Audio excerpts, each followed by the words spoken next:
I'm glad I'm here today at salamat pinagbiyayaan tayo na tayo po ay magkatipon kasama sa pagtitipon upang manambahan sa ating Panginoon. Gandang umaga po, Pastor Timian. Habang tayo po ay nakatayo, nais ko po munang magbasa tayo. Buksan natin Biblia in Proverbs chapter 3. I want you to open your Bible in Proverbs 3 verse 9 and 10. Dalawang talata lang po ang atin pong babasahin.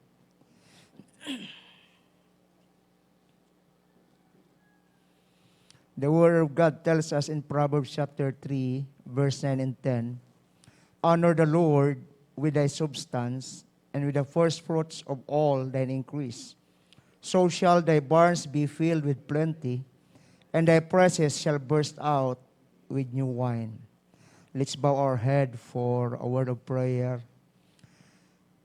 Gracious Lord and loving Heavenly Father, once again, Lord, we approach thy throne this morning.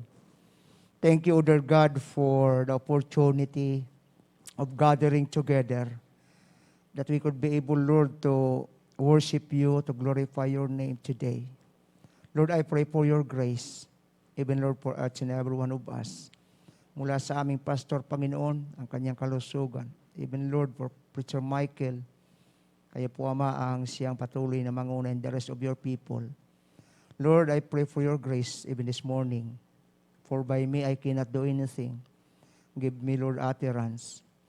At bawat anak niyo, Ama, na tumatayo at naghahayag po na yung mga salita sa bawat pulpito, Panginoon, sa bawat gawain. Lord, purihin po kayo. Dalangin po namin ang lahat, pinapasalamatan sa dakilang pangalan ng Panginoong Kristo, Diyos namin, tagapagligtas. Amen. Thank you so much. You may be seated, please. You can now settle down. Lumugar po kayo sa dapat niyong lugaran. At ako'y makikiusap, kayong may mga cellphone, ay inyo munang ilagay yan sa tamang kalalagayan. At ganoon din naman po yung mga nasa, nasa web. Baka kayo, dahil di naman kayo nakikita, habang kayo ay nakatingin, nagpi-Facebook din. So I hope not. Amen? May mga kapatid tayo na they are in quarantine ngayon. So it's just okay for them to be in the web. At tayo ay nagpapasalamat for the opportunity. Sa kabila ng ganyang kalagayan ay kabahagi pa rin tayo sa pananambahan. Amen? Oo. Yung mga nasa web, sabi nila, hindi ako late, Kahit kayo nasa web, dapat ay nakasuot pang pananambahan. Amen? Tama lang yun. Kasi pag awitan tayo, maawit din sila. Pag nagbasa tayo ng nabuklat ng Biblia, sila din nabubuklat ng Biblia. Ang kaibahan lang, siguro pwede magkapi-kapi habang may nagpipreach. Well, ano yun?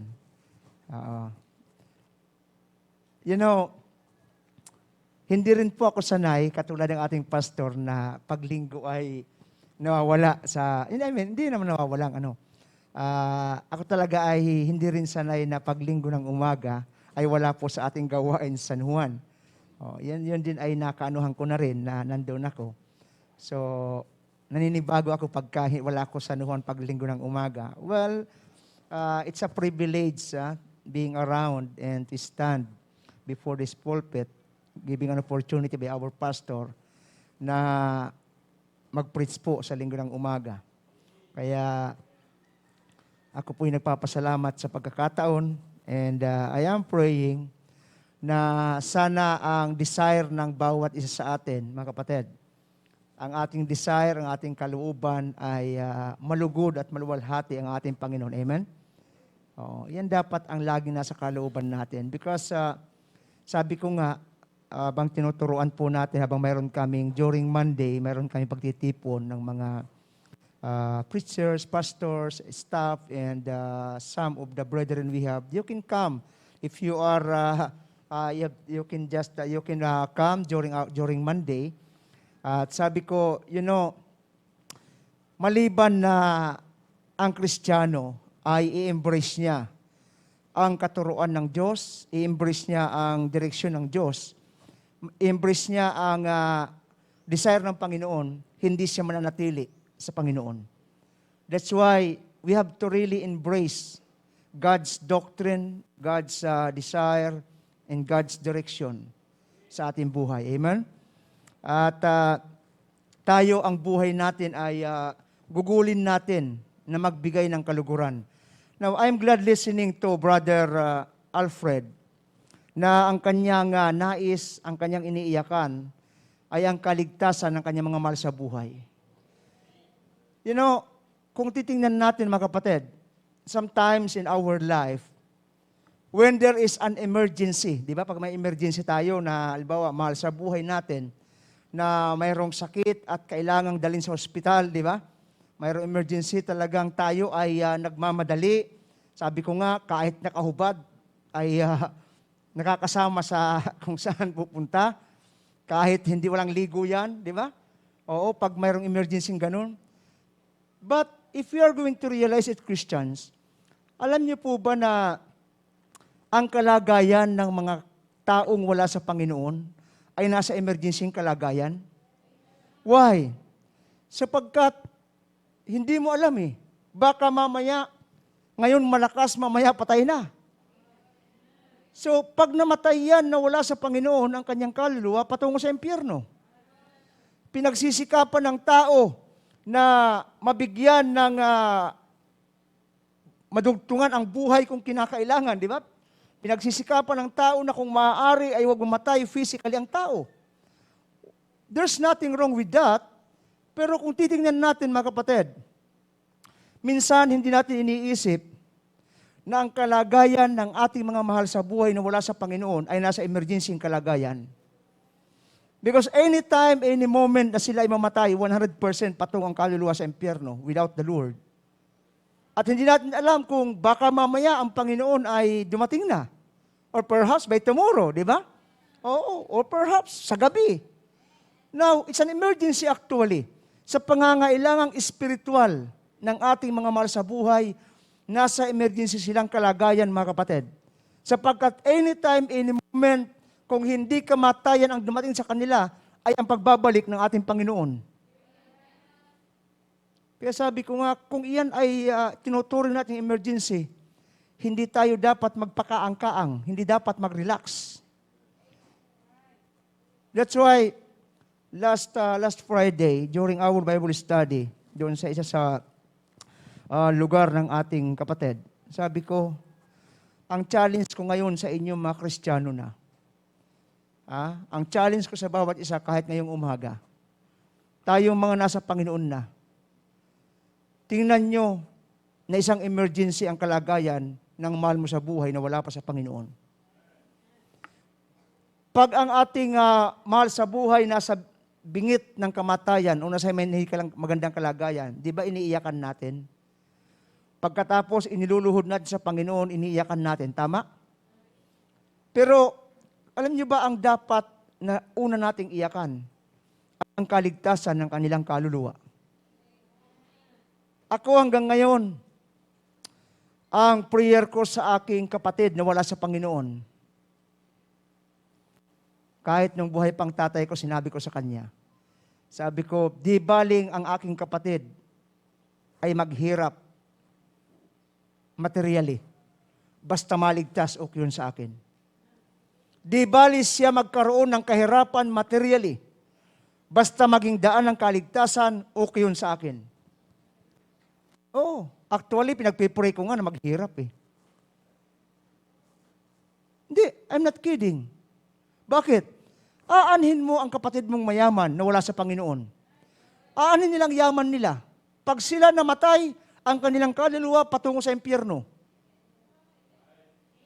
Kahit pa yan makapagtapos ng pag-aaral, kahit pa yan may abutin sa mundong ito, maging mataas ang posisyon. Pag iyan ay wala sa Panginoon, pag namatay yan, patungo sa impyerno ang kanyang kaluluwa, ano ang pakinabang na mayroon siya? Kaya ang panalangin ko, even until now, di bali yan maghirap basta maligtas. Ano na yan? By hook or by crook na yan. Bakit? Actually, it's an emergency. Paano pag sila'y namatay right away?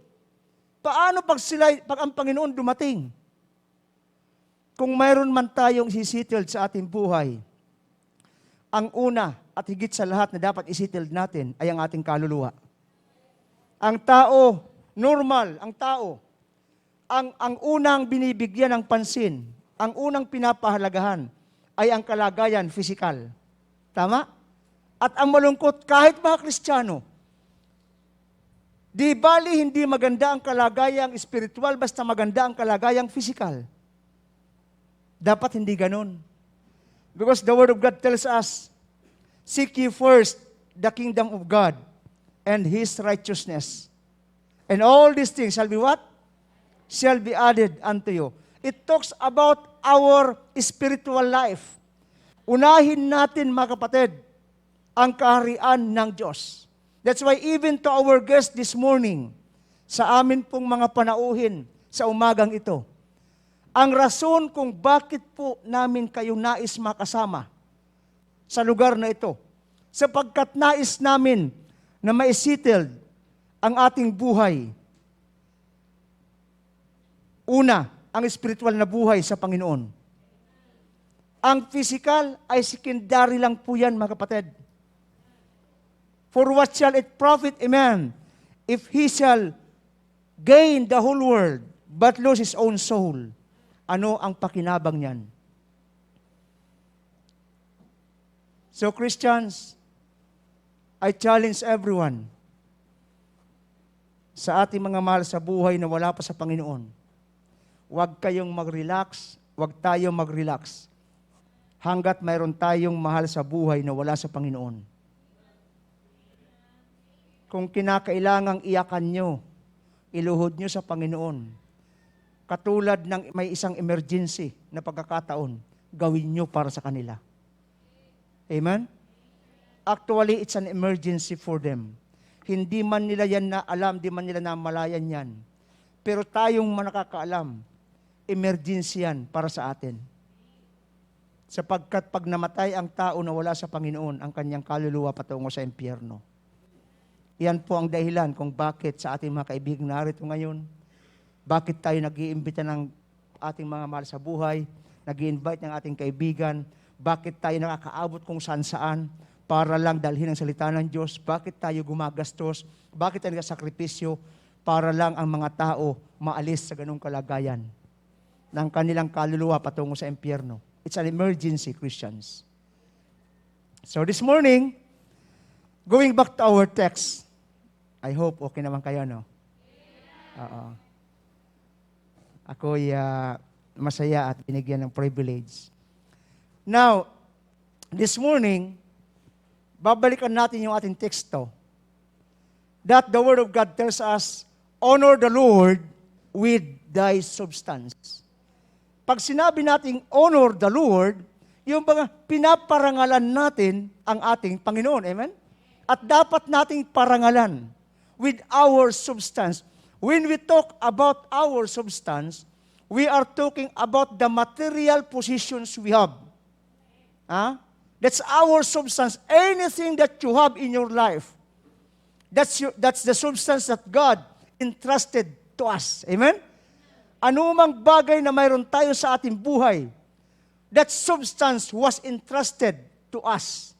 Ipinagkatiwala lang yan, mga kapatid. Kahit pa yan bahay, kahit pa yan sasakyan, kahit pa yan bisikleta, kahit yan motor, kahit anong pag-aari mong yan, that's your substance and you have to honor your God by your substance. Amen? Kaya nga sabi ko sa may mga sasakyan, kayong may mga sasakyan, hindi lang kayo ang sumasakay dapat sa sasakyan na yan.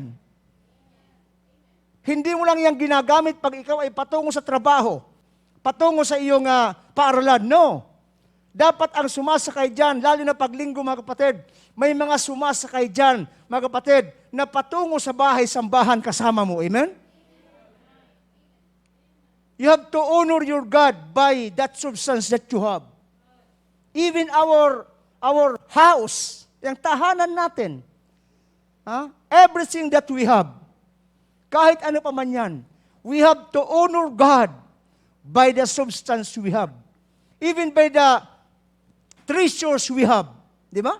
Kasama yun doon. We have to honor God. That is our positions na dapat pinaparangalan at napaparangalan ang Panginoon sa mga bagay na mayroon tayo. Okay po ba kayo? Hindi ako sanay na parang hindi naka-smile ang mga tao. Alam niyo, kahit naka-face mask, halata pag naka-smile kayo o hindi. Halata rin kung nakasimangot. We have to honor God. Now, last Sunday, in the afternoon last Sunday, I don't know if you are around last Sunday afternoon, but we talk about self-giving. Is remember self-giving? Iyan din ang pag-uusapan natin. At yung blessing in giving. Kasi mas maganda makita natin na sa pagbibigay, mayroong pagpapala. Ano yung self-giving natin? Ano yung sacrificial? What next? Our offering. What next? First fruit. What next? Our tithes. That's our self-giving. Huwag niyong kalimutan, ha? Sacrificial, offering, first fruit, and tithes. That's our self-giving. Pag di niyo pa natandaan yan, siguro nagkataon lang na soft, ano? Oo, pero ang pagbibigay naman talaga actually ay hindi naman mahirap eh. Hindi mahirap. It's not hard to give. Depende yan sa attitude. Depende yan sa puso. Because in giving, it's not about the amount. In giving, it's about our heart, our attitude. Amen? Oh, it's not in the amount. It's about our faithfulness. Now, if giving in yourself is about your heart, about your attitude, about your faithfulness, giving is not hard. Hello? Giving is not hard. It is soft. Again, it is soft giving. Soft giving. Pag hindi nyo pa natandaan yan, ha? Tandaan nyo yan, ha? Very basic yan. Pag-uusapan natin yan. Yung tithing, first fruit, offering. Pastor Robert, akala ko ang giving ay offering yan. Akala ko, Pastor Robert, yung tithing offering, yung first fruit offering. No. Tithing and first fruit is returning. Offering is above our tithes. Hello? Ayan. Parang unawaan natin, mga kapatid. Ngayon, in giving, may mga uri ng mentalidad sa pagbibigay. May uri o klase ng mentalidad in giving. Titingnan din natin sa mga bagay na ito, kung sa ating sarili, anong mentality mayroon tayo when it comes to giving. Yan. Anong klaseng mentalidad mayroon ka pagdating sa pagbibigay. Para makita natin, mga kapatid, bilang Kristiyano, anong klase dapat mentality mayroon ang Kristiyano when it comes to giving. Again, self-giving. Ano nga yung self? Sacrificial, offering, first fruit, and tithes or tithing. Yan. Memorize nyo, ha? I-memorize nyo talaga. Actually, di nyo kailangang i-memorize. Tandaan nyo lang. Isa puso nyo lang. Diba? Isa puso natin. At ang Kristiyano, mga kapatid, ang totoong Kristiyano hindi na-offend pagdating sa giving. Kasi giving is not hard. Giving is soft. Diba? Pag soft, malambot. Madali, di ba? Oo. Hindi mahirap. Depende yan sa mentality. Ang unang mentality, ito. Bigyan kayo ng 3 klase ng mentality when it comes to giving. Ang iba, sa mentality, mga kapatid, ay self-centered mentality. Ano yung self-centered? Ang iniisip niya ay sarili niya. Na pag siya nagbigay, ang isipin niya, paano na ako? Naku, mawawalan ako. When I give, paano na ako? Self-centered yun, tama? That is a self-centered mentality. Pag ako'y nagbigay na ako, paano na ako?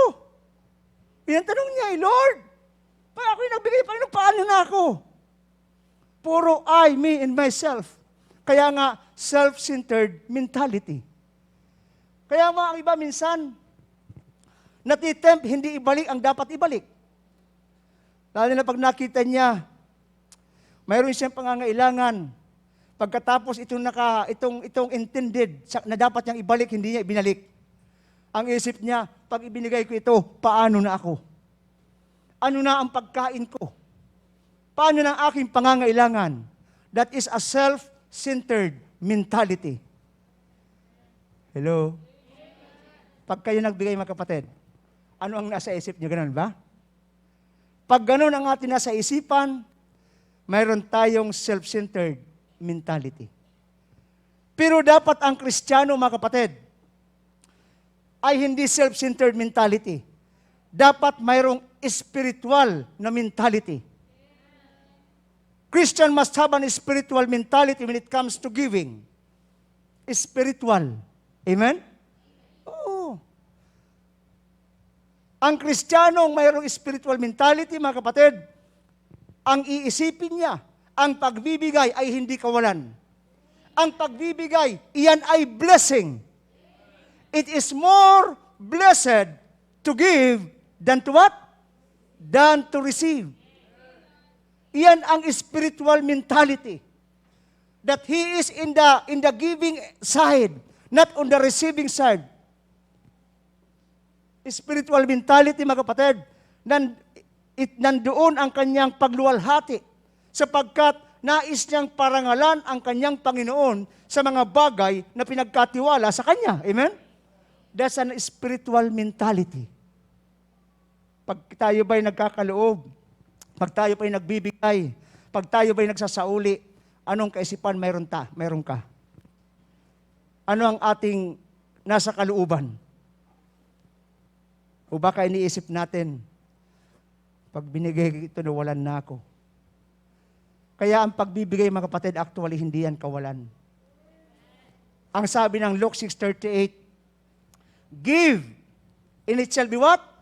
Given unto you. Tingnan niyo ang balik ha. Look at now the return. Actually, giving, mga kapatid, last Sunday afternoon, pinag-usapan natin yan, that it is God's conduct of blessing His people. Amen? God's idea of returning to His people.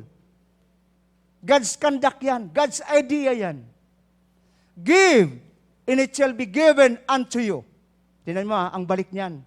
Pag ikaw ay nagbigay, sabi diyan, ibibigay sa'yo. Good measure, tamang sukat. Bakit? Ang Diyos hindi nandadaya at hindi mandaraya. Tayo nandadaya. Pero ang Diyos kahit kailan, hindi Kanya dadayain. Kaya nga sabi diyan, good measure. Good measure. Kung sa timbangan, tamang timbangan. Minsan, nakakalungkot, pumunta ka sa merkado. Ang mga timbangan, agkugatingay na kahit yung 2 guhit lang, 1 guhit na bawas, sa dami ng tinitimbang, dumadami yung guhit. Yung ibang alam niyo ang baskula? Alam niyo ang baskula? Hindi. So kiluwan sa paroy. Abaw ay kadto baskula. Ngon agkudto pindula. Rari na ma-term, Agko pindula. Nagbitay. Oo. Ang ibang pindula, yung minsan may dagdag na tingga. Hindi niyo pansin, di ba? At tingnan niyo yung mga, yung 50, 100, 200, di ba? Pag nagpakilo ka, akala mo yung kilo mo 50 lang eh. Hindi kaya ng pindula, dagdag. Di makita yung pindula doon, may tingga. Yan. Pero sa Diyos, mga kapatid, walang daya. Amen? Good measure. Tamang sukat yan. Ang pagbabalik ng Panginoon, good measure. Hindi lang tamang sukat. Pressed down. Gadit. Siniksik. Pagkatapos, shaken together. Liniglig pa. Pagkatapos, running over. Umaapaw. Di ba? Sapagkat sabi diyan, mga kapatid, for with the same measure, sa parehas na sukatan na ginamit mo, pagbabalik sa'yo, ito rin ang susukatan pagbalik sa'yo. It shall be measured to you again. Amen? Kaya mayroon tayong kanya-kanyang sukatan, mga kapatid. Depende yan sa sukatan na ginagamit mo, iyan din ang babalik sa'yo. And remember this, giving is God's conduct of blessing His people. Giving is God's conduct of returning to His people. God's conduct yan, God's idea. Ang Diyos po ang nagtalaga niyan. That's why we have to honor God. That's why in giving Christians, we must have an spiritual mentality. Amen? Masaya ka. Pag ikaw ay may spiritual mentality, masaya kang nagkakaloob. Remember this, God loveth a what? A cheerful giver. You give cheerfully. May awit tayo, di ba, ng cheerful giving? Oo, inaawit natin yun eh. So, God loveth a cheerful giver. Makikita mo yan, mga kapatid. What kind of mentality you have when it comes to giving? Self-centered or spiritual? Itong pangatlo, medyo hindi maganda. Pakinggan. Nevertheless, pakinggan nyo pa rin. Satanic mentality.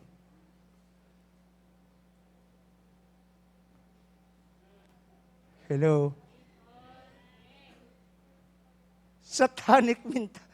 Parang ayakwasan ang gamitin eh. Yung satanic mentality. Kaya alam, gusto ko marinig nyo eh. Ito yung mga nagbibigay ng kanilang pakiramdam para bagang siya pag nagbigay, parang nalukos siya. Nadaya, ba't ako nakapagbigay? Para yatang nachupi ako ni pastor ah. Okay na yung term, kasi satanic mentality nga eh. Parang naluko ako ah.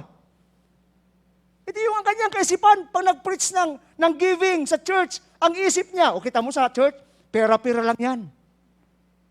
Hello? That is a satanic mentality. Alam nga naman sabihin mo yung spiritual mentality yun. No, it's not. Are you listening, Christians? Hindi lang magandang pakinggan. Pero yun ang totoo. Naalala niyo si Judas? Nung yung babae ay magbasag ng ointment, anong sabi ni Judas? Anong kanukuha nito? Bira. Nung basagin niya yung alabaster box, di ba? At i-anuhin niya ang ulo ng Panginoon, yung singaw nung amoy ng doon sa paligid talaga naman, kagandang amoy. Alam niyo ba kung ano ang estimated value nung alabaster box sa yun, yung ointment? Don't you know how much is that? According to mga scholars, it cost for one person, for the whole year salary. Yun ang presyo. Whole year salary na isang tao. Yun po, halos ang halaga ng ointment, ng alabaster, yung laman ng alabaster box na yun. Kaya anong sabi ni Judas? Anong kanukuhan ito? Kita mo na? Satanic mentality. Anong kanukuhan niya? Pagsasayang na yan. Anong kalukuhan na first fruit? Sayang ng pera mo. Naku, this coming September, babalik mo, meron kang first fruit, 100,000. Sasabihin ng mayroong satanic mentality, anong kalukuhan yan? Sayang. Kung sana kinapital ko na. Sa negosyo, yan. Are we listening, Christians? Pero tandaan niyo po ito. anumang bagay na hindi mo isauli sa Diyos, na dapat ay sa Kanya, kayang kunin niya ng Diyos kahit sa anong paraan. Akala natin, mga kapatid, yung hindi mo binabalik sa Panginoon, may-withhold mo yan, papakinabangan mo, hindi. Kayang kunin yan ng Diyos. Abay, bigyan ka lang ng panahon ng 1 linggo sa ospital, aywan ko lang. Bigyan ka lang ng sakit na hindi ma-determine kung anong klaseng sakit. Lahat ng mga gamot sa buong Bicolandia, napuntahan mo na. Ubus na. Just like the woman, a Canaanite woman. Sabi niya, unfortunately, I spend all my resources going to the physicians all around. But sad to say, walang nakapagpagaling sa kanya. Naubos lahat ng resources niya. Now, Christians, anumang bagay na hindi mo ibalik sa Diyos, kayang kunin niya ng Panginoon sa ayaw mo at sa gusto.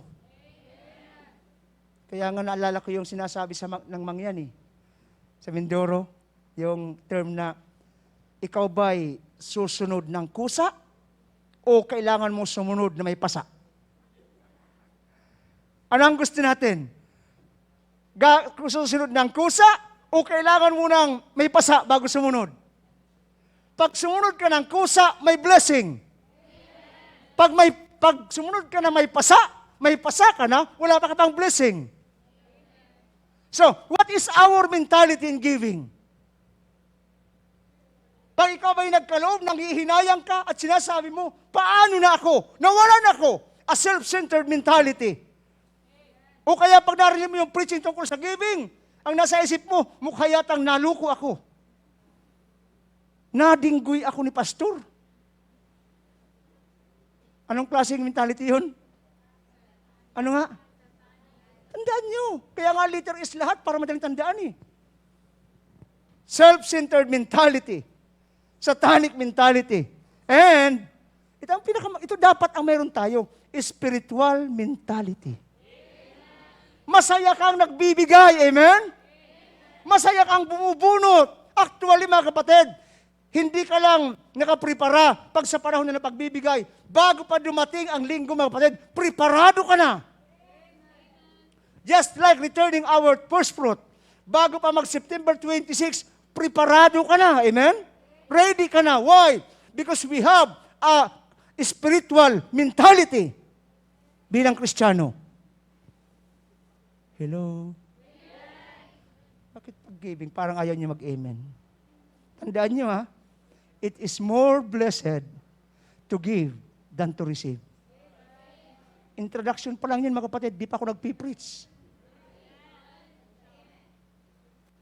Ang pag-uusapan kasi natin, mayroon pa ko nitong 3 S na dapat natin pag-usapan. Pagkatapos, mayroon pang 3 B.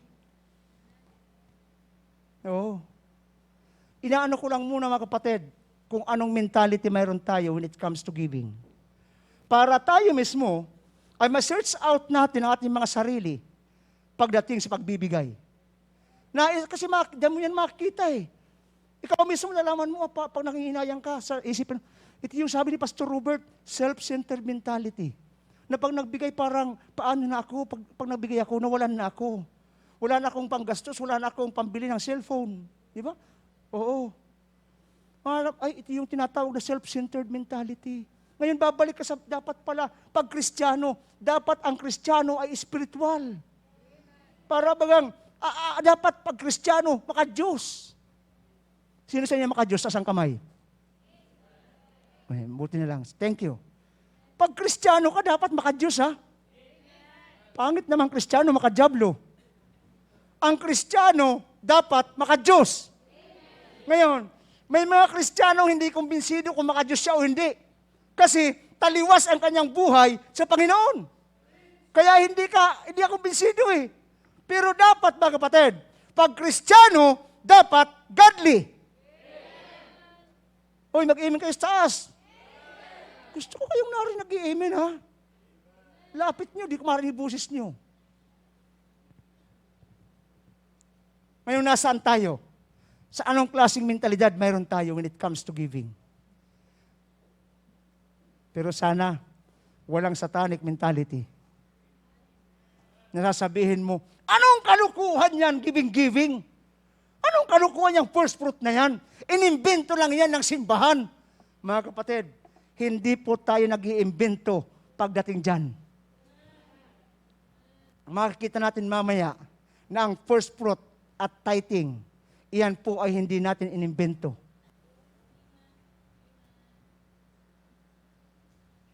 Sa pagkakaloob, mga kapatid, let me give you number 1. Mayroon tayong systematic giving.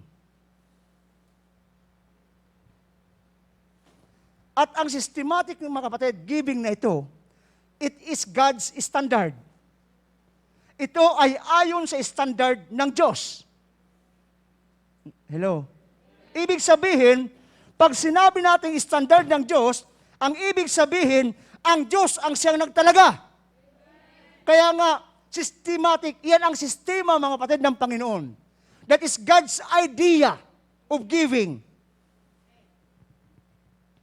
Iyan ang conduct ng Diyos in giving. Kaya that's why, in systematic giving, kasama dyan, mga kapatid, number 1 is our tithes. Tithing is God's standard. Ang Diyos ang nagtalaga. Kaya when it comes to tithing, Christian, listen carefully.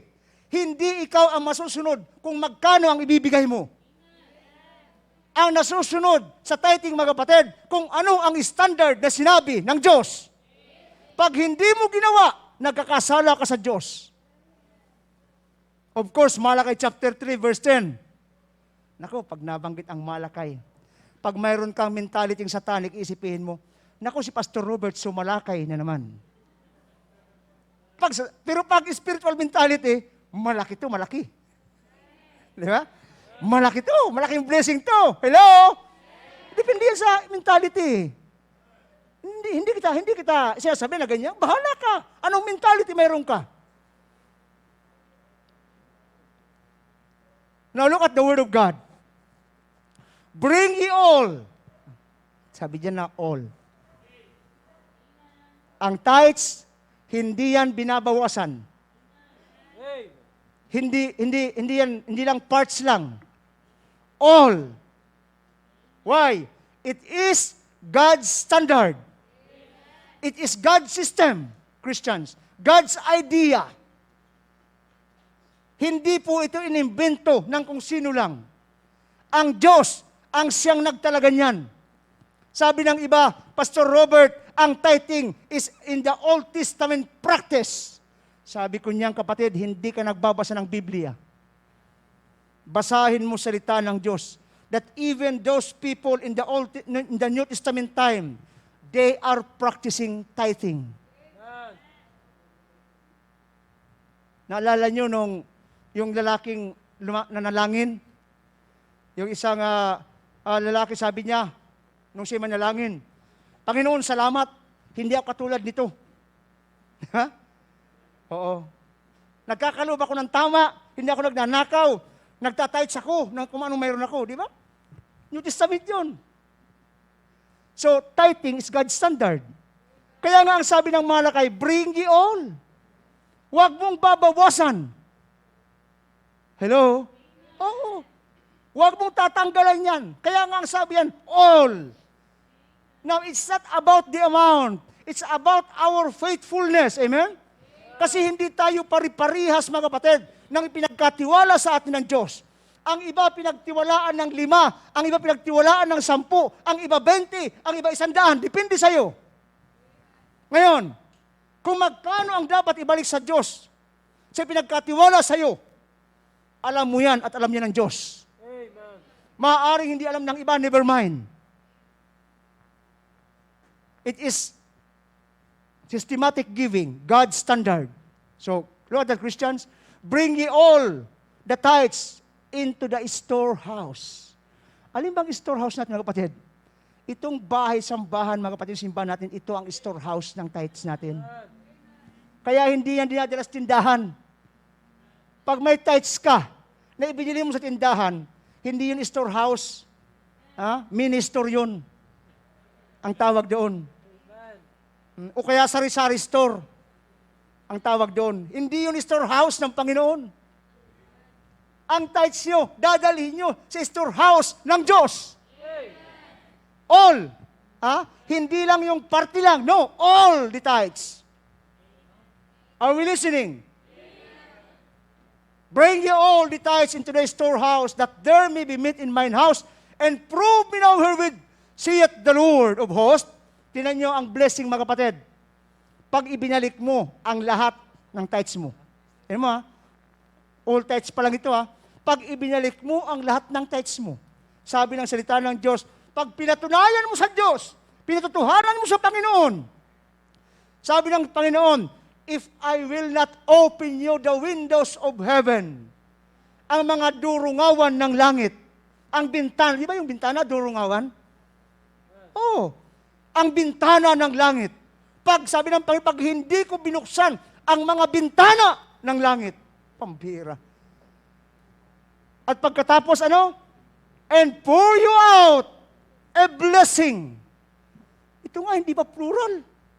Pero sabi diyan, that there shall not be room enough to receive it. Amen. Pag ginawa mo, kapatid, sabi ko nga pag ang mga Kristiyano talaga maging matapat lang, una sa tithing, nako, bubuksan ng Diyos ang mga bintana. Pag hindi, siguro iniisip ko, pag hindi tama yung tithes, ang bukas ganito lang. Di ba? Kunti lang. Oo, kunti lang. Di ba yung bintana? Yung mga owning type, di ba? Yung mga pabukas na ganun. Siguro pag binukas, ganito lang gasin nyo na yung blessing ng mga kalabas dyan. Pero pag talagang binuksan ng Diyos, and He pour out blessing, wow! Sabi ng salita ng Diyos, that there shall not be room enough to receive it. Yun pa lang yun, mga kapatid tithes pa lang yun. Kaya ang bawat Kristiyano, bawat mananampalataya, dapat ibinabalik ang lahat ng kanyang tithes sa storehouse. Hindi po sa sari-sari store. Lalong hindi sa SM. Hello? At tingnan niyo pa ang blessing, mga kapatid. Hindi lang bubuksan ng Diyos ang mga durungawan ng langit, ang mga bintana ng langit. In verse number 11, look at that. Sabi ng Panginoon, and I will rebuke the devourer for your sakes. The devourer. Anong mga devourer mayroon tayo sa buhay natin? Magnanakaw, devourer yan. Mapanira, devourer yan. Di ba? Oo. Ang hospitalization, hospital, devourer yan. Dinidevour yung yaman mo, yung pera mo. Tama? Are we listening, Christians? Amen. Ibig sabihin, mga kapatid, pag ibinigay natin ng tama yung lahat ng ating tithes, nandyan ang proteksyon ng Diyos.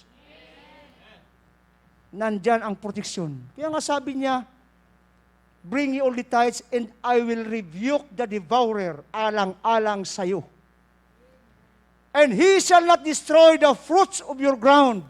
Kahit yung pananim mo, sa kabilang taniman, inuubos ng ibon yung kanilang mga bunga ng kanilang matanim. Pero yung taniman mo, wala man ang kahit isang ibon. Posible ba yun? Yes. I remember one time, my father, the late Senior Roman Mirin, sabi niya, may palayang kami noon sa bukid. Yun talaga, yung bukid talaga yun. Maraming daga. Daga, hindi lupa. Yung kino. Oo, rat. The wrath to God, ang mga daga ng Diyos. Yung kapit palayan namin, dinadaga ng dinadaga. Oo, kinakain ng mga daga. Pero yung sa amin, hindi. Sabi ko, bakit kaya ganun? Hindi ko naman yun alam Now I realize, sapagkat pag nandyan ang proteksyon ng Diyos, mga kapatid, kahit anong salot mayroon dyan, pwede niyang hindi ka abutin yan. Kahit anong mayroon sa paligid, pag nandyan ang proteksyon ng Diyos, mga kapatid, hindi ka aabuti ng salot sa paligid. Kahit ngayong pandemic, kahit may COVID, pag nandyan ang proteksyon ng Diyos, kahit anong variant pa yan, mayroon na pati ngayon, ano yun? Alpha, inubos yata yung, mayroon na ngayong, may sigma na ba, sigma? Oo. Pero mga kapatid, pag sinunod natin ang nais ng Diyos, nandyan ang kanyang proteksyon. Balikan mo yung verse 11. Neither shall your vine cast her fruit before the time in the field, saith the Lord of hosts. Pero anong sabi doon? Bring ye all the tithes. Again, tithing is God's standard. Amen? Dapat, mga kapatid, ang pagsasauli ng tithes, pag sinabing tithes, that is a tenth, standard yan ng Diyos. At kailanman, wala tayong karapatan na baguhin ang standard ng Diyos. Wala sino mang tao o sino man sa mundong ito ang pwedeng magbago ng standard ng Diyos. Another one is the first fruit. Kasama yan, mga kapatid, systematic giving or standard giving na itinalaga ng Diyos ayon sa kanyang standard. Our first fruit, in Exodus 23, verse 19, the Word of God tells us, tandaan niya, soft giving lang naman ito eh. Di ba? Inuna ko yung tithing at saka first fruit. Soft giving. May natira pa, yung offering at saka sacrificial, mamaya na yun. The first fruit, the first of the first fruits of thy land, thou shalt bring into the house of the Lord thy God. Thou shalt not set a kid in his mother's milk. Saan mo daw dadalhin? Into the house of the Lord. Alin ba ang house of God? Ha? Sa Timothy, anong house of God? The church. The church of the living God. Di ba? Alala niyo sabi ni Pablo kay Timothy? That thou mayest know how to behave thyself in the church of the house of God.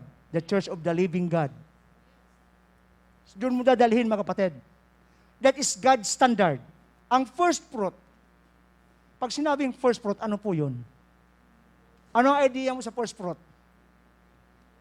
And by the way, ipaalala ko lang, habang nakikinig ka ng mensahe ng preaching ngayong umaga, anong mentality mayroon ka?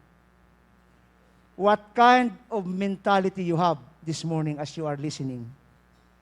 Hindi ko kayo ginajudge. I am just asking. What kind of mentality we have while we are listening to the systematic giving? Iniisip mo ba, nako, siguro kailangan ng simbahan ng pera. Tandaan niyo, mga kapatid, ang gawain ng Diyos, kayang i-provide ng Panginoon. Hindi tayo ang tumutulong sa gawain ng Diyos. Kung ang Diyos, kung bakit siya nag-utos, giving and tithing is a command. Kung bakit tayo iniutos, sapagkat that is God's conduct, that is God's idea of blessing or returning sa atin ng Panginoon. That's God's idea. Hindi po tinimbento ng simbahan. Ang Diyos ang nagtalaga niyan. That is systematic giving. Pangalawa, self-willed giving. Yan. Self-willed. Ito yung papasok dito yung ipinasiya ng iyong puso. In 2 Corinthians chapter 9, verse number 6 to 8, dito nakasama yung offering. Hello? Ang offering, tinan na, basahin natin ito. But this I say, he which soweth sparingly shall reap also sparingly. And he which soweth bountifully shall reap also bountifully. Tingnan niyo, mga kapatid, ha? Ang magtanim ng kaunti, normal yun. Kaunti rin ang aanihin. Ang magtanim ng marami, normal din yun. Mas marami ang kanyang aanihin. Verse number 7. Every man according as He purposed it in His heart. Kaya nga self-willed eh. Ayon sa ipinasiya ng iyong puso. Dito na papasok yung offering. Kanina, yung tithing and first fruit. Systematic giving yun, God's standard. Dito, mga kapatid, every man according as he purposed it in his heart, so let him give, not grudgingly or of necessity. Hindi ka nagbibigay dahil napipilitan ka. Hindi tayo nagbibigay sapagkat may kailangan. Sapagkat sabi nito, for God loveth, what? A cheerful giver. Wow. Anong gusto mong makuha sa Diyos? Pagmamahal o hindi? Mas maganda makuha ang pagmamahal. Kasi pag nandyan ang pagmamahal sa'yo, nasa iyo ang pabor. Amen? Oo. Tingnan mo yung mga sa pamilya, yung bunso, na mas mahal daw ng magulang kaysa mga nakakatanda. Ang pabor lagi nasa bunso. Pag nagpasalubong, yung nakakatanda, isa lang. Yung bunso, dalawa. Amen. Tama ba ako? Pag nag-away sila, minsan, parang kinakampiyan nung, uy, ika kasi matanda ka na, magpasinsya na ikakitungod mo, taigin pa iton. Oo, di ba? Pero mali yun. Pag mali ang anak mo, kahit matanda o yung bata, sabihan mo, mali yun. Hello? Are you listening, parents? Oo, hindi yung dahil mas mahal mo siya. Walang ganun. Pag mali, kahit mahal mo yan, mali. Pag tama yan, kahit hindi mo siya masyadong mahal, tama yan. Hello? Self-willed. Ayon sa ipinasiya ng puso. Balik mo, nasaan na yun? According as He purposed it in His heart, so let him give, not grudgingly or of necessity, for God loveth a cheerful giver. Amen? Verse number 8. Tingnan niyo mga kapatid ito. God is able. Hindi po disable ha. Able. Able. God is able to make all grace abound toward you. Gina mo kapatid? To make all grace abound toward you. That ye always having all what? Sufficiency in all things. Amen? Walang pagkukulang. May sapat sa lahat ng bagay. Ngayon napansin mo na, bakit kaya ako maraming kulang? Hello? Kaya pag nagpasiya ka sa puso mo, ipasiya mo yung pag nagbibigay ka, yung mapaparangalan ang Diyos. Kapatid, listen carefully. When you give your offering, see to it that in that offering, you are honoring your God. Nauunra mo. Di ba? Napaparangalan mo. Pag pinaparangalan, di ba dapat natutuwa? Oo, ibig sabihin, natutuwa, nagagalak yung Diyos sa offering mo. Abay, kung may halimbawa mayroon kang 1,000,000, ang offering mo, 100 pesos lang. Sa palagay nyo ba, napaparangalan ang Diyos? Doon hindi ko tinatawaran yon kung yun ang pinasiya ng puso mo. Pero sa palagay nyo ba, looking the amount that you have, para bang nagbigay ka ng tip? Tip, alam niyo ang tip?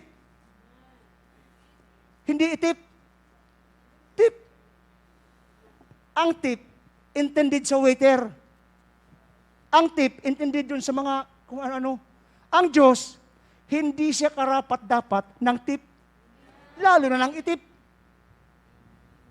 Are we listening, Christians? No, again, papaalala ko uli. Habang nakikinig ka ng preaching, ano ang mentality mayroon ka? Self-centered mentality? Spiritual mentality? Ano yung pangatlo? Satanic mentality. Hindi ko inuhusgahan ha. Wala akong inuhusgahan. Pero tingnan mo sarili mo ngayon. While you are listening to the preaching, what kind of mentality you have? According as he purposed it in his heart, so let him give. At pagkatapos sa verse 8, mga kapatid, God is able to make all grace abound toward you. Kaya ng Diyos na ang lahat ng biyaya ay sumagana sa iyo. Para, mga kapatid, sabi diyan, palagi kang walang kulang sa lahat ng bagay. Sufficiency in all things may abound to every good work. Hindi bad work, ha? To every good work. Pag sinabi natin good work, in line, in accord sa nais ng Diyos. Good work yan. Ang tawag, ano yun? Self-willed. Di ba? Pinasiya ng ating puso. Yung systematic, ano yung systematic? Yung tithes and first fruit. Itong self-willed, our offering. Mayroon pang natira soft. Ano pang natira? Sacrificial giving. Actually, this is the highest, di ba? Hindi madali ito eh. Kaya nga sacrificial eh. Alam niyo ba ibig sabihin ng sacrificial? Anong inbuilt to pag tinawag na sacrificial? Mayroong ano? May sakripisyo. Pag walang sakripisyo, hindi yan sacrificial. Hello? When we speak about sacrificial, mayroong sakripisyo. Hindi mo kayang pasanin, pero pinilit mong pasanin. Nagsakripisyo ka. Hindi mo kayang lakarin, pero tsinaga mong lakarin. Hindi madali, mahirap, pero ginawa mo. May sakripisyo, amen? Kaya nga sacrificial eh. Pag sinabing sacrificial gift, yan mga kapatid ha, puntahan natin ang 2 Corinthians chapter 8, verse 1 to 5, para makita natin kung ano ba talaga ang ibig sabihin ng sacrificial.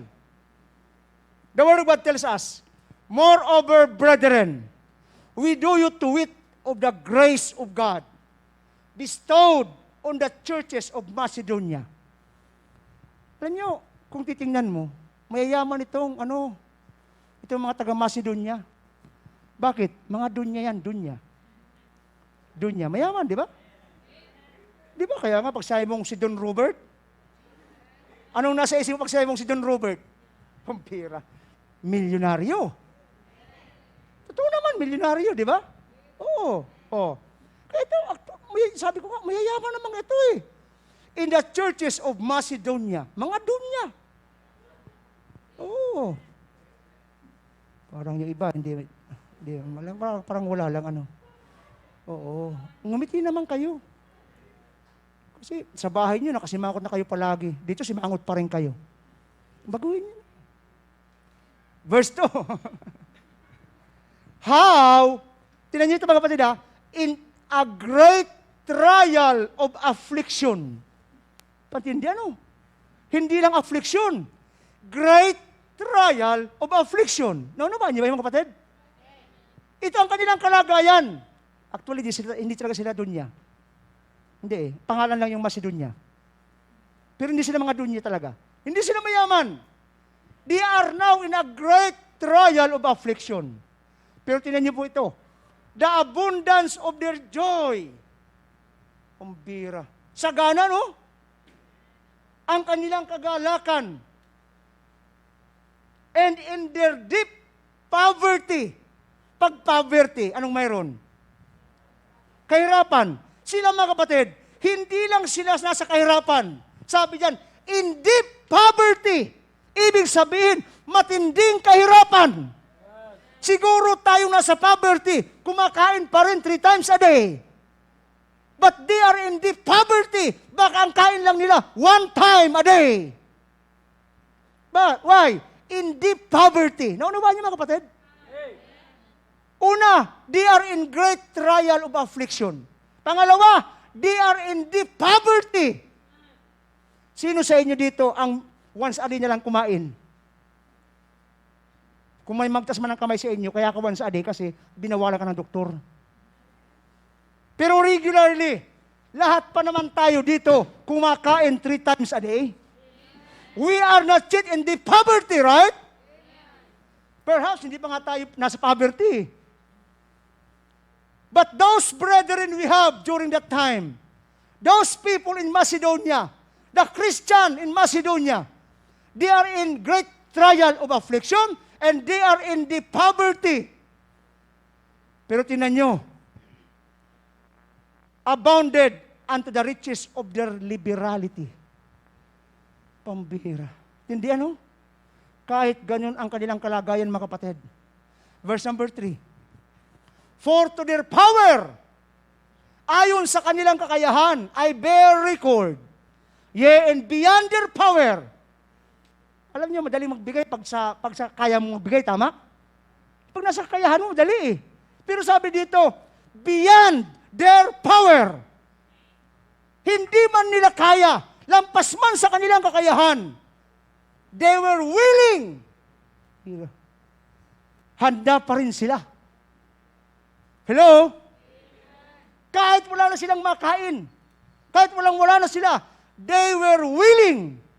Ito mga kapatid, matinding sakripisyo ito. Bakit? They are in great trial of affliction. They are in deep poverty. Tama? But they are willing beyond their power. They were willing of themselves. Verse 4. Praying us with much entreaty. Alam nyo, sila na ang nakikiusap. Kila Pablo. Apostle Paul, nakikiusap kami. Tanggapin nyo na. Di ba? Ang kaloob namin ito. Ayaw sanang tanggapin ni Apostle Pablo eh. Bakit? Nakikita niya ang kanilang kalagayan. They are in the poverty. They are in great trial of affliction. Pero yung mga Kristiyano, yung mga spiritual mentality, ito ang may mga spiritual mentality. Are you listening, Christians? Yes. Pero pag self-centered mentality, ano sasabihin mo? Danang ni kami makaon? Tao pa na mo. Wala na kaming makain, ibigay pa namin. Ano yun? Self-centered mentality. Pero okay pa yun. Pero pag sinabi mong, kalukuhan, niluluko sa nakita-kiton, yun, matindi yun. Anong mentality yun? Nako. Praying us with much entreaty that we would receive the gift and take upon us the fellowship of the ministering to the saints. Wow. Sabi nila, Apostol Pablo, kahit ganito ang kalagayan namin, kahit once a day lang kami kumain, nais pa rin namin maging kabahagi sa pagmiministeryo sa mga Kristiyano. Why? Because they have a spiritual mentality. Are you listening, Christians? What kind of mentality we have today, Christians? Listen carefully. Makinig po kayo. Anong klaseng mentalidad mayroon tayo ngayon? Verse number 5. Sabi diyan, and this they did, not as we hope. Ginagawa nila ito, hindi ayon sa inaasahan nila, Pablo, but first, gave their own selves to the Lord. Kapatid, alam niyo ba kung bakit na ibibigay nila ang sakripisyong ganon? Alam niyo po ba mga kapatid, why they perform sacrificial giving, which is actually the highest of all the giving? Why? Because they gave themselves to the Lord. Pag naibigay mo na ang iyong sarili sa Diyos, ano pa ang hindi mo pwedeng ibigay, aber? Are you listening, Christians? Pag naibigay mo na, kapatid, ang sarili mo sa Panginoon, ano pa ang hindi mo kayang ibigay, aber? Pag ang buhay mo na ibigay mo sa Diyos, ang lahat ng mayroon ka kaya mong ibigay. Pero yan ang kailangan. You have to give your own selves to the Lord. Kaya nila nagawa yun. Though they are in great trial of affliction, they are in the poverty. You know why? Why did it does that? Because they gave their own selves to the Lord and unto us by the will of God. Christian, listen carefully. That is sacrificial giving. Hindi man nila kaya. Sa kabila ng kanilang kakayahan at sa hindi nila kaya, they are willing. Amen? Pag naibigay mo ang sarili mo sa Diyos, mga kapatid, nandoon ang willingness na magkaloob. Ano nga yung unang giving? Systematic giving. nandun yung tithes and first fruit natin. God's standard yan. Yung self-willed, ayon sa pinasiya ng iyong puso. It's our offering. Hello? Pero tandaan nyo, ang ibinibigay nyo, iyan din ang gagawing sukatan ng pagbabalik sa iyo. At yung pangatlo, sacrificial giving. Kaya soft giving. Soft giving. Not hard giving, soft giving. Amen? Okay. Pag-usapan natin mga kapatid, ito naman blessing. Nakita niya kung saan kasama yung soft giving ha? Systematic at doon sa self-willed at doon sacrificial. Okay? Tingnan natin ang blessing. Blessing and giving. Number 1, in Haggai chapter 1, mula verse 1 down to verse 11, ang tawag ko dito ay bag, blessing, bag. Tama ba ano ko, mga ECE student? Basta yung bag, sabi natin bag, pag bag kasi di ba ano yun? Bag. Tama ba, Ma'am Pilar? Okay. Itama nyo na lang ha. Sabi ko sa inyo dapat nagpupunitics tayo Bag blessing. In Haggai chapter 1, mula verse 1, in the second year of Darius the king, in the 6th month, in the first day of the month, came the word of the Lord by Haggai the prophet. Si Haggai, sa panahon ni Haggai, unto Zerubbabel the son of Shealtiel, governor of Judah, and to Joshua, the son of Josedek, the high priest, saying, next, thus speaketh the Lord of hosts, saying, these people say, sinasabi ng mga taong ito, the time is not come, the time that the Lord's house should be built. Parang ang idea dito mga kapatid, ito, pakinggan nyo maigi bago kituloy. Ang idea dito, pinapabayaan nila ang gawain ng Diyos. Pinapabayaan nila ang templo ng Panginoon, pinapabayaan nila ang sa spiritual na buhay, sinisikap nila ang sa physical na buhay. Parang hindi ako narinig Ulitin ko. Ang binibigyan nila ng pansin dito mga kapatid, they are so engrossed, they are so focused on provision of their physical life, but not, they just set aside spiritual matters. Katulad din ng maraming Kristiyano kahit sa panahon natin, handayang gumastos para matuto ang kanilang mga anak sa mundong ito. Tama ka mga magulang? Nagbabayad tayo ng mahal, tuition fee, in the universities, in the academies. Bumibili tayo ng cellphone kahit mahal. Nagbabayad tayo ng monthly dues pagdating sa internet. Para ano? Para yung ating mga anak ay matuto ng edukasyon ng mundo. Tama? Am I right, parents? Wala, may magulang ba tayo rito? Then tell me, parents. Amen? Wala lang tango. Wala akong nakita sa Bible na tango Amen sa mayroon. Amen? Yan, mga parents, matuto mag-amen. Sa bahay nga, mga lalaki, mag-amen kayo mga tatay. Sa bahay, tahimik ka na lang lagi pag sinanay nagsasalita Dito naman mag-amen ka na. Parang ganyan Bero lang yan mga tatay, bero lang po. So, iyan po ang ibig sabihin dito mga kapatid. Sinisikap nila. They are trying to settle all those needs when it comes to physical being. But they set aside when it comes to spiritual life, Christians. Katulad din maraming Kristiyano, sinisikap ang lahat sa mundong ito. Pero ang mga bagay spiritual, isinasantabi. Kaya tingnan mo, mayroon tayong 6 na araw na ibinigay sa atin. Pagkatapos, yung isang araw, yung linggo, actually the first day of the week, supposed to be intended dyan para ikaw at ako ay nananambahan sa Diyos. Pero marami, na kahit yung linggo, kinukuha ng marami para gamitin sa kanilang sarili. Pero tandaan nyo ito, ang attendance natin chine-check ng Diyos. Are you aware of that? Pastor Robert, sobra ka naman. Oh, sobra. Hebrews 10:25. Ano sabi dyan? Ano ang utos ng Diyos? Not forsaking the assembling of ourselves together. Isusurkat ko, huwag ka daw mag-a-absent sa pagtitipon. Hello? Stoy, kayong mga laging absent, huwag daw kayo mag-a-absent. Pero hindi kung nandiyan ka na, okay na hindi. Huwag ka rin malilate. Oh. Huwag ding malilate. Hindi kayo maka-amen. Huwag ding malilate.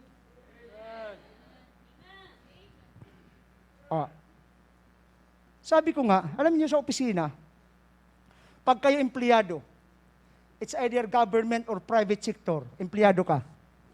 Kung ang pasok mo alas 8, okay ba sa manager niyo pumasok kayo ng alas 9? Okay ba? Okay o hindi? Kung sabihin niyo okay, di sige. Pero sigurado ko hindi okay. Kung ikaw ay teacher, supposed to be dapat nasa school ka alas 8. Pag pumasok ka ng alas 9, alas 10, natutuwa ba ang principal mo? Teacher? Walang teacher dito eh.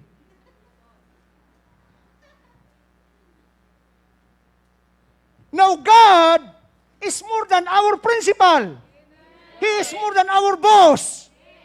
He is more than the mayor, the governor, the president. He is more than anyone. Now let me ask you, okay ba sa kanya pag sa kanya late tayo? Kakalungkot nga, nandito na nakatira, late pa. Oy, kayo mga dito nakatira, late pa kayo. Mag-isip-isip ka. Ayaw ka na mag-isip, baguhin mo na. Nakakahiya yun. I mean, it is a shame to us. Ako nga sana, inisip ko kanina, pag-preach pala ako, mga 8:30 pa naman. Inisip ko sana ganito, mamaya na ako pupunta, mga 8:15. Pero hindi ako mapakali. Hindi ako mapakali. Sabi ko, 6:50 na. Pagbibis na ako, hindi ako mapakali. I don't know. Bakit? Nakasanayan ko na yun eh. Amen. Kahit nung nandito pa ako mga kapatid, hindi pa ako, I'm sorry for the reference, kasi wala na akong mahugot eh, sarili ko na lang. Pag mayroon tayong pananambahan kung anong oras ka talaga, bago pa ang oras na yun, nandyan na ako.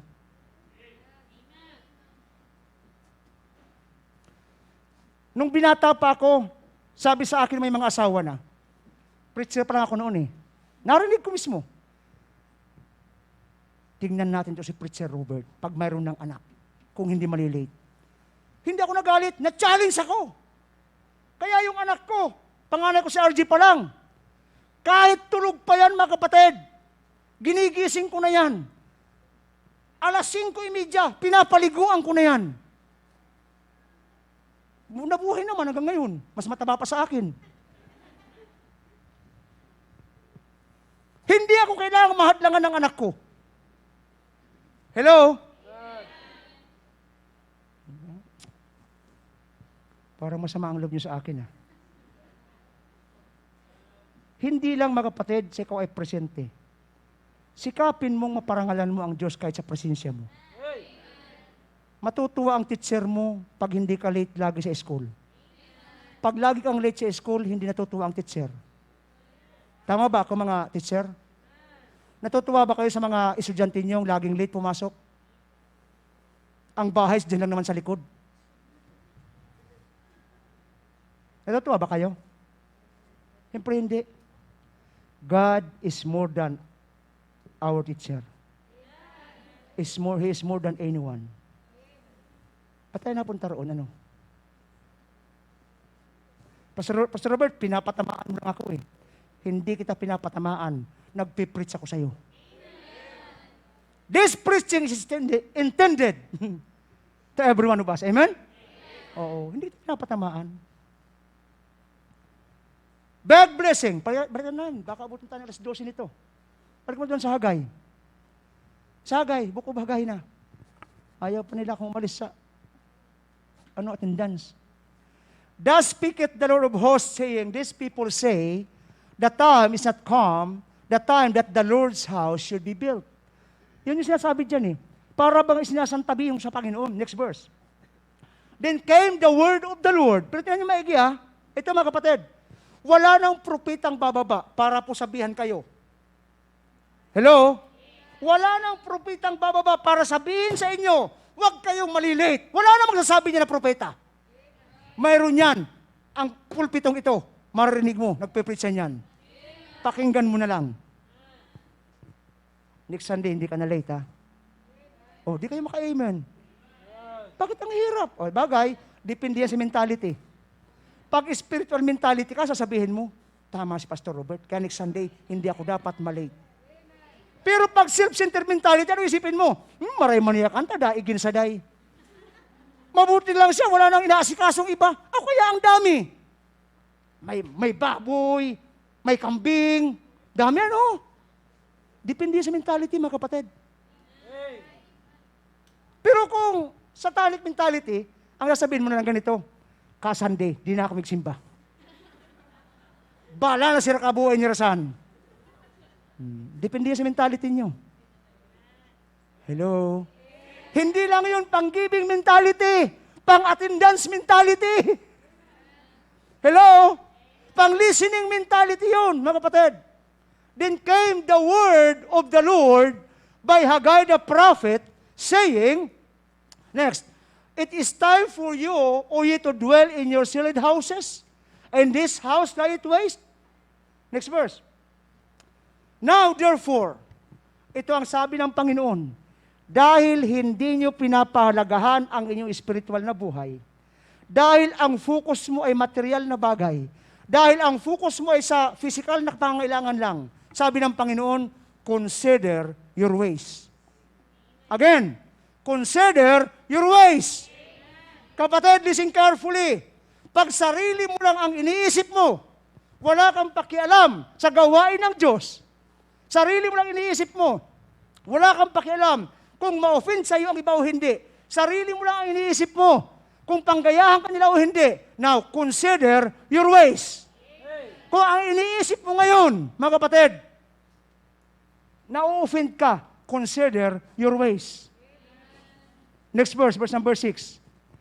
Sabi ng Panginoon ganito, tingnan yung ginagawa niyo, sabi ng Panginoon, nais niyang ipaalaala sa atin. Sabi niya, tingnan niyo kayo, you have sown much. Nagtanim na kayo ng marami. Pero ano, bring in little. Pero anong nakuha niyo? Kaunti. Nagtanim ka ng marami, supposed to be, marami din ang aanihin. Amen? Pero hindi eh. Nagtanim ka ng marami, kunti ang nakukuha mo. Kumakain ka, but you have not enough. Hindi ka nabubusog. You drink, but you are not filled with drink. Umiinom ka, pero parang di natitighaw yung uhaw mo. You clothe you, pero there is none warm. Pag ganun, anong silbi ng damit? And he that earneth wages. Oh, kayong mga nag-earn ng sahod, di ba? Wages. And he that earneth wages to put it into what? Into a bag with holes. Maliit na ang sidlan, bag nga lang eh. Pero saan pa nilalagay? Yung bag mayroon pang mga butas. Ito pati yung habang pinupuno mo, lalong gumagaan. Di ba? Do you have your bag? Parang naiilaw ko sa bag. Bag. Punuin mo ng butas, gumagaan. Alam mo, may iba bang salita ang bag? Ano bang magtagalog yan? Bag. Diba? Pag Tagalog, bag. Oh, tama mo, bag na nga lang. Bag na nga lang ha, maliit pa eh. Ang problema, sabi diyan, puno pa ng butas. Pagkatapos, yung sahod mo, doon mo nilalagay. And verse number 7, look at that, Christians. Kaya sabi ng Diyos, thus saith the Lord of hosts, consider your ways. Oy, Christians, young people, parents, listen carefully. Consider your ways. Verse number 8, Go up to the mountain. Punta ka sa bundok. Dala ka ng kahoy. Itayo mo, i-build mo ang tahanan ng Diyos. Sabi ng Panginoon, para ba ang idea mga kapatid, pahalagahan mo ang gawain ng Diyos. Yan ang idea niyan eh. At sabi ng Panginoon, I will be glorified, saith the Lord. I will take pleasure in it. Amen? Pahalagahan mo kapatid ang gawain ng Diyos. Pahalagahan mo ang simbahan ng Panginoon. Pahalagahan mo ang buhay spiritual mo. At sabi ng Panginoon, magkakaroon ako ng kagalakan dyan. Hello? Pag hindi mo yung pinahalagahan, para kang naglalagay ng sa bag na punong-puno ng butas. Kaya sabi ng Panginoon, verse 9, sabi niya, ye look for much, and lo, it came too little. And when ye brought it home, kunti na nga, nung dala nyo pa sa bahay, sabi ng Panginoon, inihipan ko pa. Okay, matindi pa kayo siyang umihip. Ha? It's more than typhoon. Narinig ako mga kapatid. Yung naman sa likod. Amen naman kayo. Para malaman ko kung buhay pa. Tignan mo, pag ang Diyos ang umihip, ang ihip niyan, it is more than typhoon. Pag sumignal number 1,000 yan, yung dati number 3 lang, signal number 3, hangin, tindi na, di ba? Oo. Sabi ng Panginoon, kunti na nga yung dinala mo.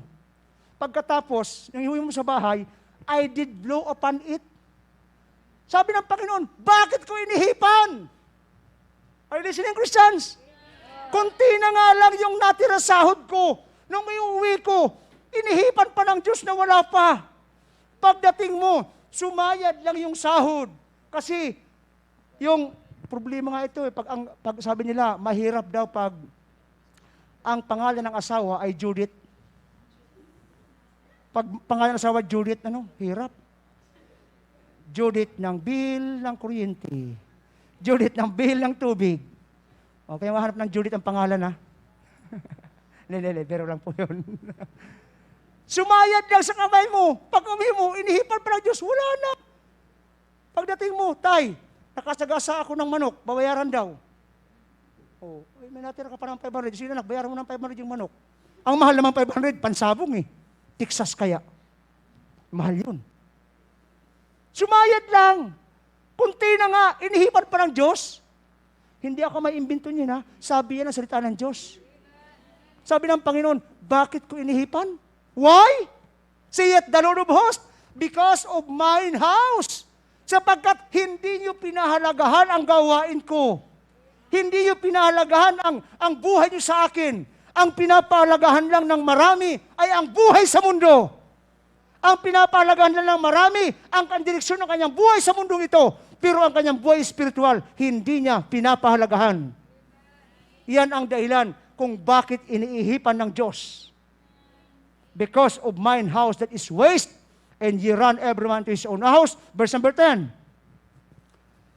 Therefore, the heaven over you is stayed from dew. Kaya kahit yung langit sa taas mo, sabi dyan, kahit hamog wala. In the earth is stayed from her fruit. Kahit yung mga pananim mo, pambihira. Ang dami mong tanim, pero walang bunga. Why?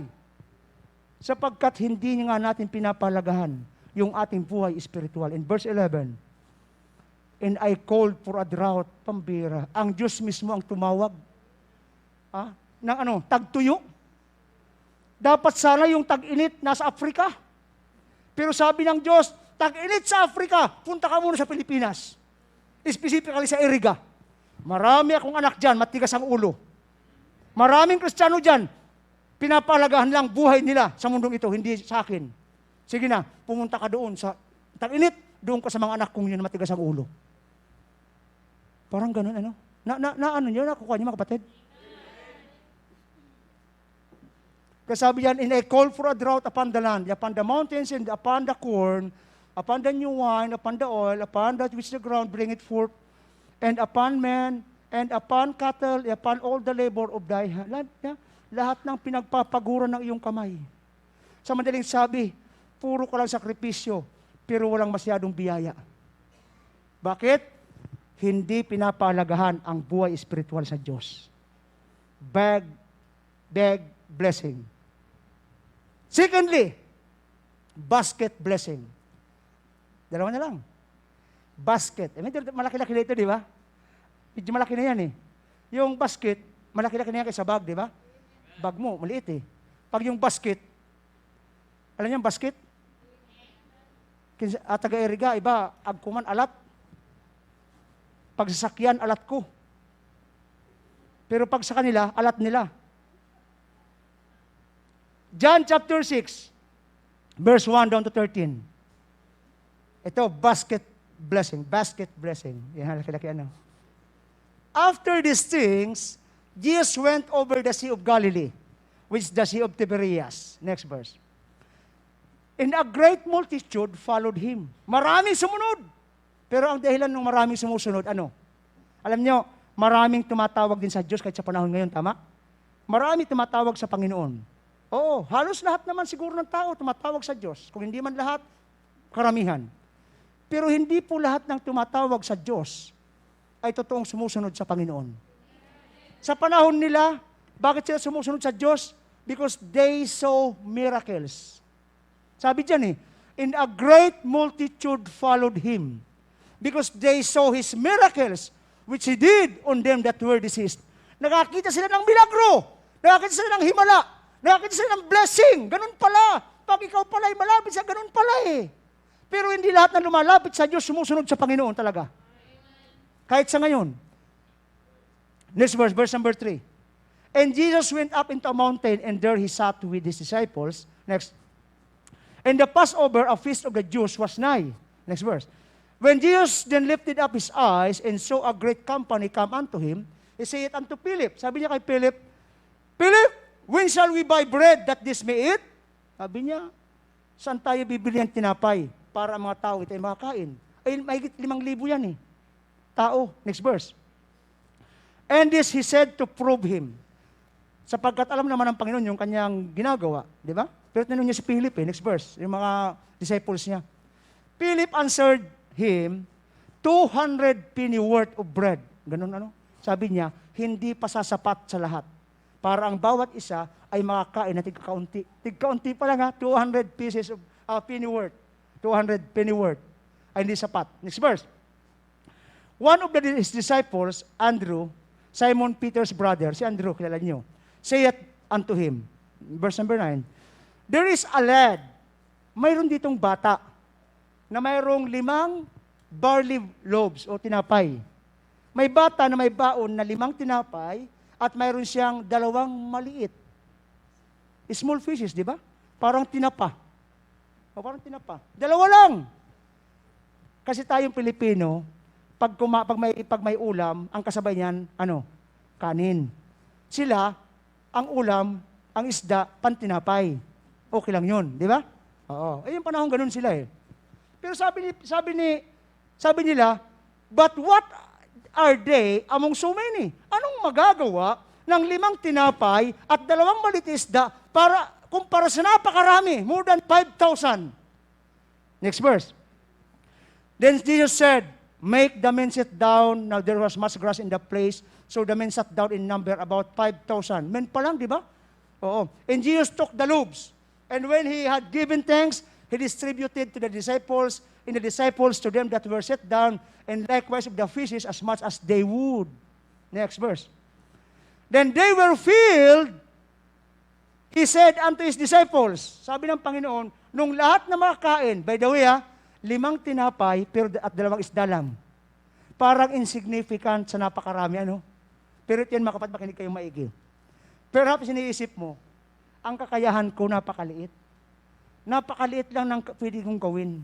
Pero alam niyo bang, napakaliit man yan, pag iyan ibinigay mo sa kamay ng Diyos, pwedeng gamitin yan para sa napakarami. Are we listening, Christians? That's why sabi ko sa inyo, in giving is not about the amount. It's about our faithfulness. Amen?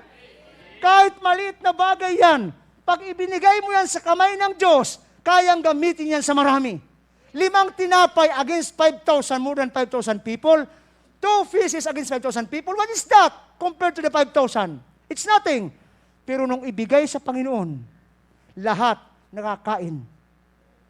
At pagkatapos matindi, sabi dito, sabi ng Panginoon, gather up the fragments that remain, that nothing be lost. Alam niyo ba kung ilan na natira dyan? Ilang basket ng loaves? Alam niyo kung ilan? 12 baskets. 12. Isa na dosinang basket na tinapay. Tatanungin ko kayo ngayon. Sa palagay niyo, sino ang may karapatan na kumuha ng 12 baskets na natira? Come on, answer me. Sino ang may karapatan kumuha? Parang di niyo nasundan yung kwento Ang may karapatan, yung nagbigay. Sino yung nagbigay? Yung bata. Di ba? Yung bata, mga kapatid.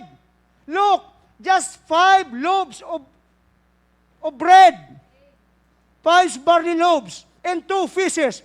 Look at the blessing. Look at the return. Hindi lang basket, baskets of blessing. Amen? That's why Christians in giving, there is always a blessing. Hindi ka magsisisi. Pag nagkaloob ka, pag ibinigay mo mga kapatid, pero mo, kung iisipin mo, yung bata, nagsakripisyo. 5,000 ang kakain. Kung paghahati-hatian yung 5 tinapay, tig-1 kurot, kulang pa.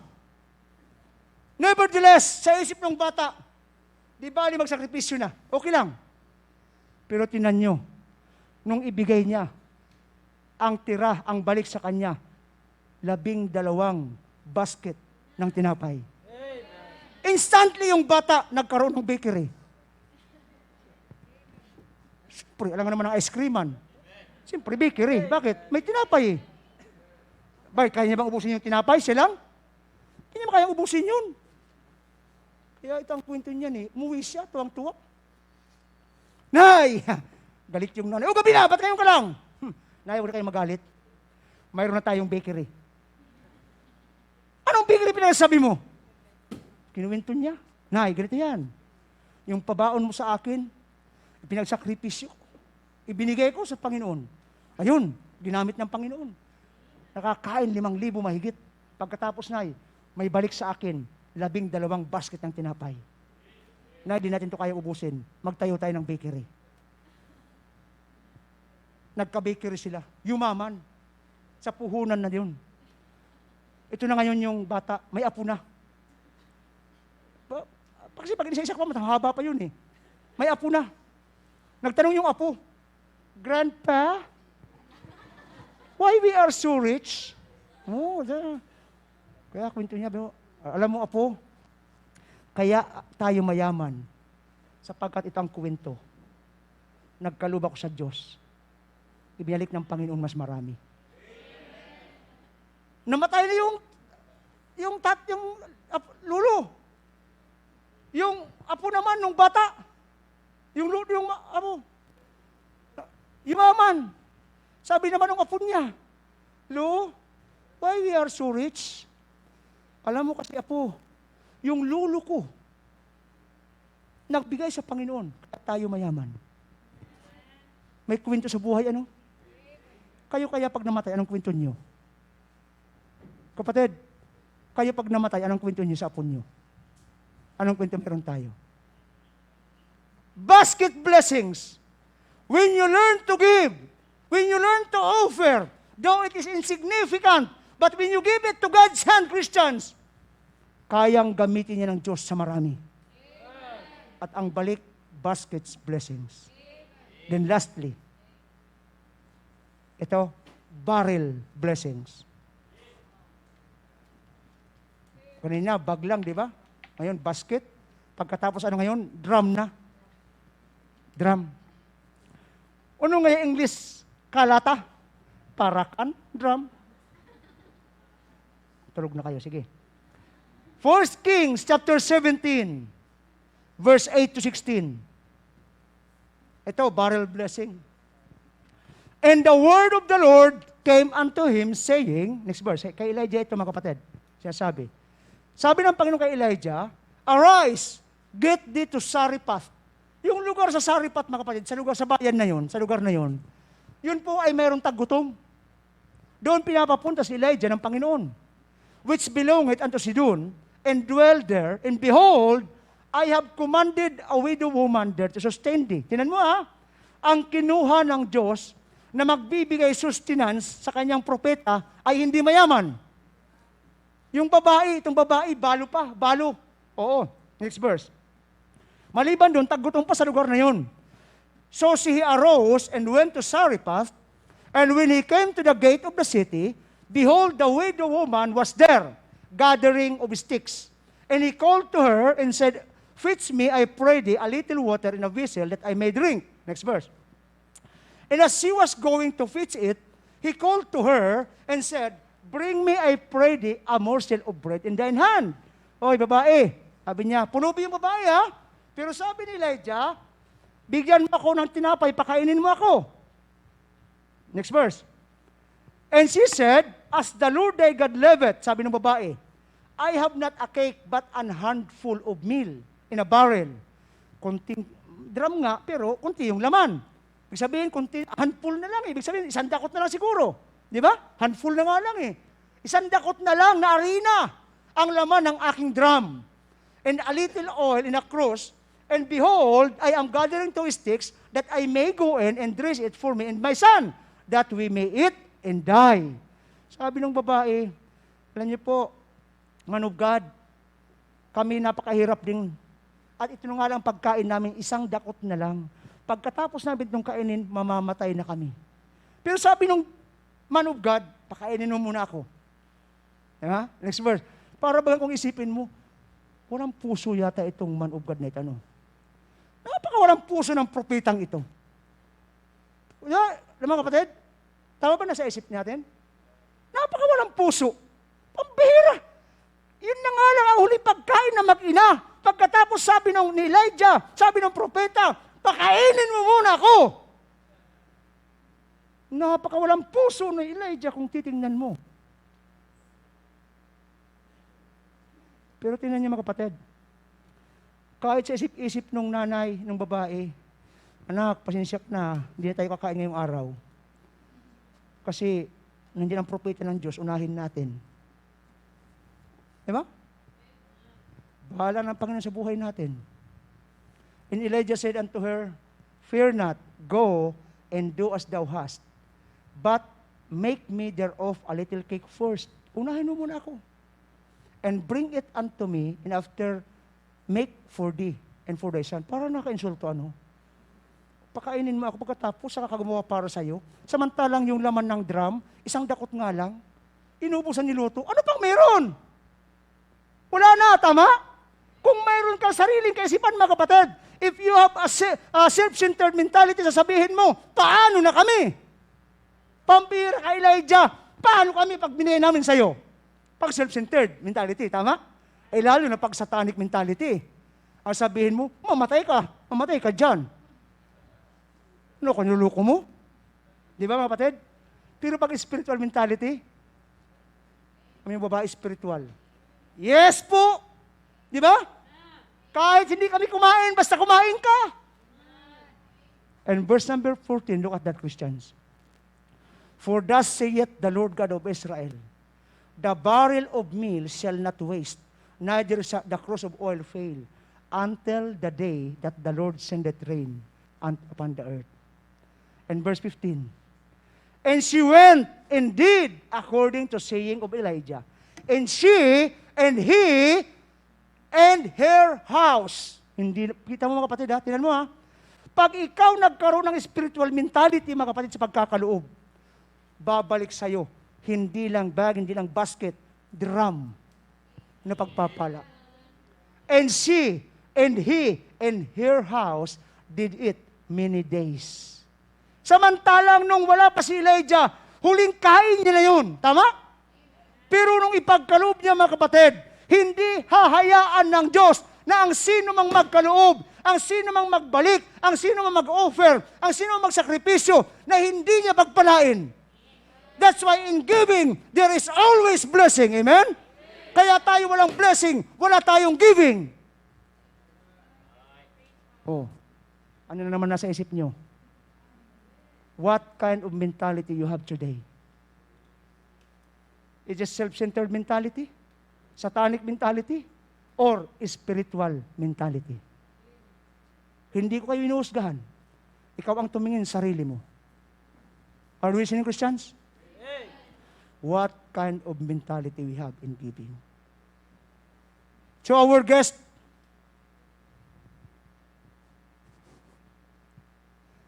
sabi ko kaninang umaga, kanina bago simula, the reason kung bakit nais namin kayong kasama at mapakinggan yung salita ng Diyos, sapagkat ang pinakamahalagang sinisiguro sa buhay na ito, ngayon, sa presente, ay ang ating kaluluwa. Ang pisikal na buhay natin mamamatay yan. Pero ang kaluluwa may destinasyon yan.